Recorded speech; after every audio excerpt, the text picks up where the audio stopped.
Fala, gurizada! Beleza? Professor Hilton aqui na área para mais uma aulinha de física e o nosso assunto de hoje são centros. Centros? Sim, centro de massa e centro de gravidade. Dois pontos importantes de aplicação de forças que permitem o equilíbrio de corpos, seja de partículas ou de corpos extensos. Como que um cara anda na corda bamba e não cai?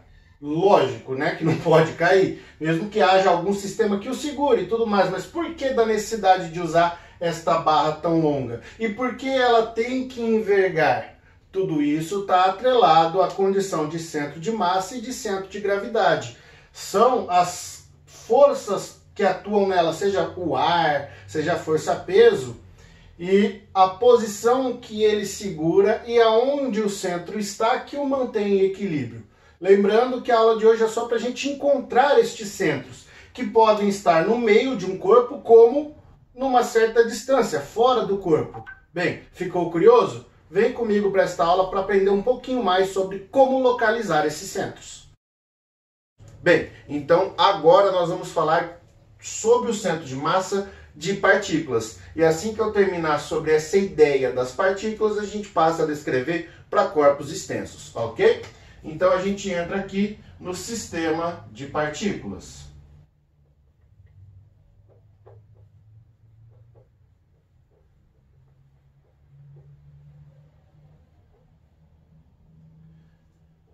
Bem, agora a ideia é o seguinte, eu preciso saber se esse sistema de partículas vai estar em qual região do espaço, o que ele vai estar fazendo. Como assim? A gente sabe que o nosso espaço é tridimensional. Então, como eu vou estar analisando as partículas estando, colocadas apenas unidimensionalmente, o que for acontecer com ela futuramente, seja uma aceleração, uma força, uma colisão, é apenas em uma dimensão? É num plano, ela estando em duas dimensões? Ou é no espaço tridimensional? Então a gente tem que conhecer isso para poder saber. Vamos começar bem simplesinhos, de uma forma unidimensional. Então a gente vai ter o sistema de partículas assim, ó. Nós temos aqui uma partículazinha e outra partículazinha. Elas estando sobre um eixo X, ok? Bem, se a gente colocasse essas partículas em movimento, elas se movimentariam sobre o X, não tendo a necessidade de um eixo Y. Vamos apagar ele aqui então e fazer análise unidimensionalmente. Eu sei que esta partícula tem massa m1, esta partícula massa m2. Então, onde está o centro de massa? Como elas não têm dimensões, o centro de massa é um ponto entre as partículas. Como eu disse, ele não precisa necessariamente estar dentro do corpo, não é que nem um corpo extenso que está ali. Às vezes, dependendo de como o corpo extenso também se posiciona, já falaremos sobre isso. Mas é um ponto que vai estar entre os dois corpos, onde eu poderia considerar que a massa do sistema está localizado. E como determinar isso? Bem, é um formalismo matemático que se aprende, que na física a gente já usa de forma direta, chamada média ponderada. O que vem a ser isso? Bem, vamos já colocar aqui a expressão para vocês. O x do centro de massa vai ser dado então da seguinte forma. É a massa da partícula 1 na posição 1, que ela se encontra, mais a massa da partícula 2, posição 2, que ela se encontra. Isso porque eu só estou trabalhando com duas massas. Se tivéssemos mais massas, somaríamos, ok? Dividido pela massa da partícula 1 com a massa da partícula 2. Se eu tivesse mais massas, eu iria somando. Bem, como eu só estou no meu exemplo com duas, vamos apagar aqui. Ficando desta forma a nossa expressão inicial. Então, se eu quiser saber onde ela se localiza, onde está o centro de massa, é desta forma que a gente se orienta, ok? Então, assim, professor, tá, eu entendi, tem uma equação, mas o que é essa média ponderada? Pensa na escola. Você tem ali a prova 1 e a prova 2. Aí tem professor que fala assim, não, pera lá, a prova 1 ela é mais fácil, a prova 2 ela é mais difícil, então eu vou colocar peso nas provas. Ele fala, ó, essa prova tem peso 2, essa prova tem peso 3. Como é que você tira uma média disso? Ué, para poder dar 10 o resultado, você pega o 2 e o 3 e soma, dividindo por 5. Isso para nós é a média ponderada. É pegar as massas, como se fossem os pesos, né, entre aspas ali, e associar-se com a soma delas. Isso a ideia da média ponderada. Então é assim que a gente localiza. Sei lá, professor, tá, legal, gostei. Já sei então como encontrar, mas faz aí matematicamente pra gente. Vamos lá. Então, ó, exemplo. Vamos tratar isso aqui já como uma forma de exemplo. Vou adotar então aqui o zero na minha origem do sistema, né? Então o nosso eixo X tem o zero. Então eu vou dizer que a massa 1 ela é de 2 kg. Ó, eu vou inventar aqui, se der um valor quebrado, não tem problema, tá? A massa 2, ela vai ter, sei lá, 8 kg. Beleza? Então, é uma massa muito maior que a primeira, isso vai nos levar a uma conclusão importante. O nosso X1, ele vai estar na posição 1 centímetro, e o nosso X2 vai estar na posição 5 centímetros. Só para, né, mostrar aqui na reta o que seria. Então, o que é que vai ser o nosso centro de massa? Onde ele está? Portanto, o X do nosso centro de massa é massa 1, 2 kg, X1, 1 centímetro. Mais a massa 2, 8 kg, X2, 5 centímetros. Sobre a massa 1 com a massa 2. Tranquilos? Ah, professor, mas não tinha que estar em metros no sistema internacional? Não necessariamente, a gente só está localizando. Se tudo está em centímetros, o centro de massa vai estar em centímetros, porque a gente vai localizá-lo naquela reta, ok? Não se preocupe com isso, a não ser que algum exercício, algum problema vestibular, afim, né, ele exija metros. Caso contrário, faz que a resposta que você vai ter vai estar na unidade medida, já que a massa, tendo a mesma unidade, ela corta. Sobra as unidades do X para definir o X do centro de massa. Bem, então vamos lá para a parte matemática que vocês já fizeram aí de cabeça, né? Ó, 2 mais 40 dividido por 10. Então o X do centro de massa é 4,2 centímetros. Ou seja, na nossa reta, o centro de massa estaria por aqui. Por que ele vai estar mais perto da massa 2? Porque a massa 2 ela tem maior massa.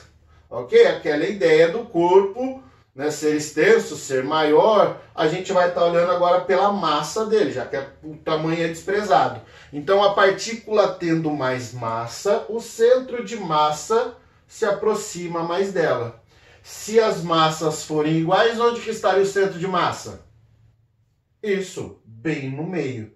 Entenderam a ideia? Isso nós estamos olhando para um sistema unidimensional. Vamos escrever aqui que ele é unidimensional.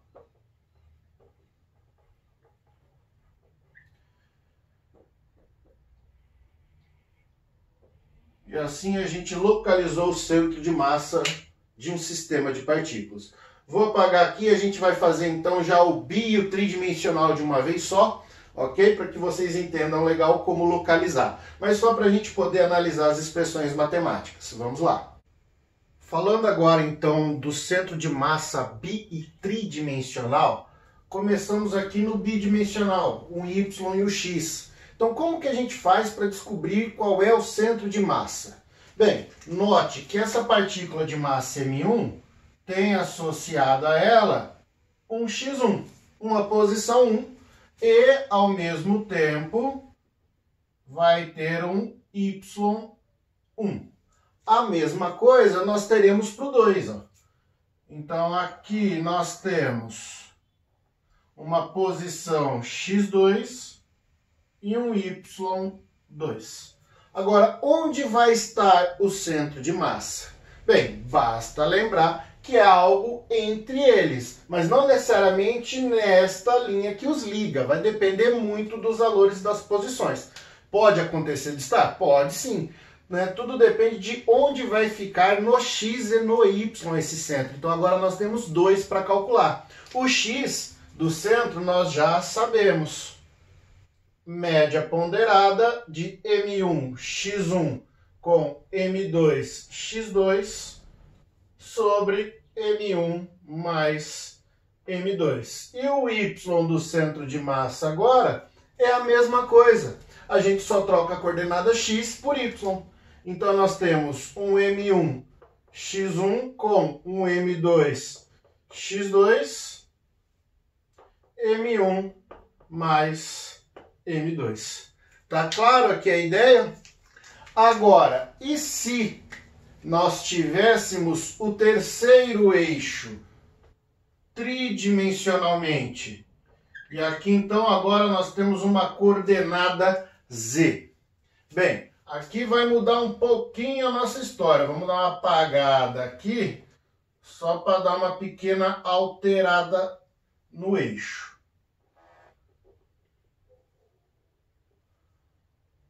Deixar com aspecto tridimensional aqui para vocês, né? Bem, nós agora teríamos esta situação em que o nosso M2 estaria tridimensionalmente nesta posição, por o x2 um pouquinho mais para cá, ok? Então, agora aqui é o x2 para ele, aqui é o z2 e lá em cima o y2. Para dar o aspecto tridimensional, para este aqui, nós temos, ficou meio torto aqui, ó, o x1 associado ao z1 e o nosso y1. E assim nós temos o tridimensional das duas partículas. Portanto, agora nós teríamos uma coordenada z no centro de massa, sendo M1 Z1 mais M2 Z2 dividido por M1 mais M2. Note que as equações são sempre iguais, a gente só precisa conhecer a coordenada espacial que ela está, seja unidimensional, bidimensional ou tridimensional. Uma outra forma de trabalharmos seria com o vetor posição, aí a gente usaria da cinemática vetorial, né? Nós colocaríamos aqui um vetor R1, como a gente já aprendeu, o vetor saindo do sistema de origem, indo até a partícula, um vetor R2, e a gente teria o vetor do centro de massa. Aí, obviamente, a gente teria que descobrir o centro de massa, sei lá, vamos supor que o centro fique aqui, ó. Então, eu teria o vetor R do centro de massa. Mas é só uma suposição, sem cálculo nenhum. Se fôssemos trabalhar com o vetor posição, este vetor posição do centro de massa daria MR1 mais M2R2 sobre M1 mais M2. Onde o nosso R daria componente X com Y com Z, da maneira que a gente aprendeu lá na cinemática. Mas aqui já era entrar bem mais profundo no assunto. O importante é saber que, olhando em cada uma das coordenadas, a gente consegue localizar o centro de massa do nosso sistema de partículas. Agora, e se não for sistema de partícula, for um corpo homogêneo, né? Ele passa a ser um corpo extenso. Como localizar? Vamos então aprender mais este caso. Os corpos extensos aqui, então, eu preferi chamar da seguinte forma, ó, corpos maciços, simétricos e homogêneos. tá? Seriam os poliedros regulares. Eu peguei os 3 clássicos: circunferência, quadrado e um triângulo, quadrado, retângulo, enfim. Posso ver também em termos de volume, né? Cubo, um cubo triangular, um cone, esfera, enfim. O importante aqui, ó, vamos usar ele planificado, que é mais fácil. Aqui é bem matemático, tá? Bem, para evitar algumas equações, porque aquela ali para alguns pode ter apresentado um pouquinho de dificuldade, né? Esse aqui vai ser mais fácil. Centro de massa da nossa esfera, da nossa circunferência, está no centro dela. Já que ela tem raios iguais para todos os lados, né, o encontro de todos eles está no meio. Então, o centro de massa está no meio. Agora, e de um quadrado ou retângulo? Aí a gente faz as diagonais. Deixa eu ver se eu consigo sem usar minha reguinha. Uma diagonal. Segunda diagonal. Tomara que tenha ficado certo aí na visão de vocês. O encontro deles aqui indica o centro de massa da minha placa. Agora, e no triângulo? Bem, o triângulo é o encontro das medianas. Então a gente vai vir aqui, olhar o meio de cada um, algo por aqui, algo por aqui, algo por aqui. E nós vamos traçá-las. Traço. Traço, ficou torto. Traço, mas tá bom, né? Pelo menos coincidiu um ponto aqui comum. Aqui então está o centro de massa da figura. Então essa é a forma mais fácil que nós temos de encontrar para os corpos maciços, simétricos e homogêneos. Agora, composta. O que é composta, Elton? Simples. Se eu tiver uma composição de figuras, vou pegar uma bem simples aqui para vocês entenderem, né? Vou pegar a ideia do retângulo, que vai ser mais rápido de eu fazer aqui, ó. Então, eu vou... Oxe, só porque eu falei que era mais rápido. Vou ter a figura desta maneira, ó.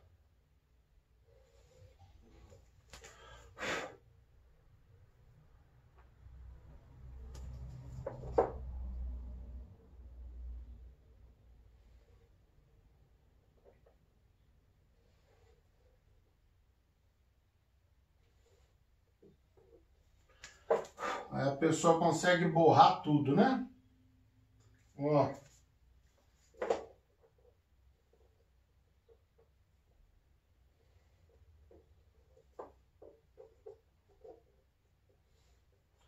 Ó, deu uma atrasadinha, mas tá bom, ó. E aí, como é que eu encontro desse? Onde estaria o centro de massa dessa figura? Aí você poderia pensar, bem, vou fazer que nem o anterior. O encontro das diagonais, né, ó? Então eu teria essa diagonal aqui, essa diagonal aqui, centro de massa. Ficou meio torto, mas só para ilustrar rapidamente. Faria o desse aqui, o desse aqui, centro de massa. Legal. Achei o centro de massa das duas placas, por mais que seja uma placa única. Mas qual é o centro de massa geral dela?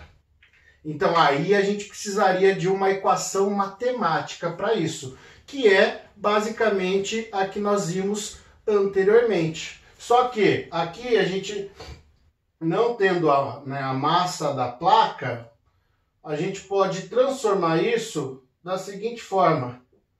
Sigma A. Fala, meu Deus do céu, Wilton, de onde você tirou isso? Isso daqui é chamada densidade superficial. Vocês estão acostumados com a densidade volumétrica. D, Rho, massa sobre volume, não é isso? Quando eu trabalho com a área é chamado de densidade superficial. Então eu trocaria a massa pela densidade da placa. Obviamente que aqui de mesmo material, né? É uma placa única, só tem um recorte nela. Bem, como que a gente faria para localizar? O X do centro de massa dessa placa seria então a área da primeira, x1, a área da segunda, x2. Eu olharia aqui o eixo X, Obviamente que o x1 é o x do centro de massa e o x2 é o x do centro de massa. Seria isso aqui, ó. Eu projetaria o centro de massa e aqui seria o x1 do centro de massa. Projeto aqui x2 do centro de massa, ok? E divido isso pela área total. Seria a área 1 mais a área 2. Para poder trabalhar com a placa é bidimensional. Faço a mesma coisa com o y, sendo A1 y1 mais A2 y2, ambos do centro de massa, sobre A1 mais A2. E teríamos aqui, ó,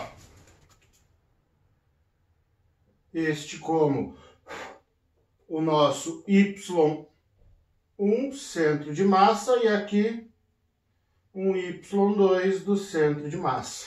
E aí a gente encontraria a coordenada x e y do centro, algum ponto por aqui, algo assim, mais próximo dessa, porque essa placa é maior. Sei lá, legal, professor, consegui enxergar, mas como é que sumiu este sigma daqui?